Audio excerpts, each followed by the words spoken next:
पर्वतीय क्षेत्राच्या संतुलित विकासाबद्दलही या अर्थसंकल्पात विचार मांडलेला दिसतो। केंद्र सरकारद्वारे अर्थसंकल्पात सादर करण्यात आलेल्या 7 हायस्पीड रेल्वे कॉरिडॉरच्या घोषणेमुळे प्रवास सुकर होणार असल्याचं नागरिक सांगत आहेत। पुण्यातील नागरिकांनी हायस्पीड कॉरिडॉरबाबत आनंद व्यक्त केला आहे।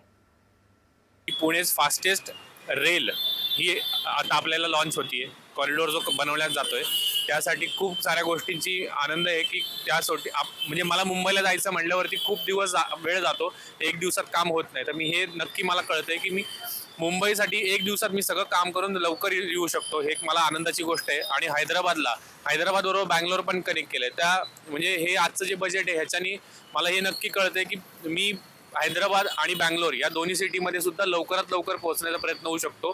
जायचं आणि यायचं म्हटलं तर 6 तास जातात, तर याच्यामुळे तो टाइम जवळजवळ निम्म्याने कमी होईल आणि त्याच्यामुळे पुणे आणि मुंबईची कनेक्टिव्हिटी वाढेल, प्लस पुणे आणि हैदराबादची कनेक्टिव्हिटी पण वाढेल।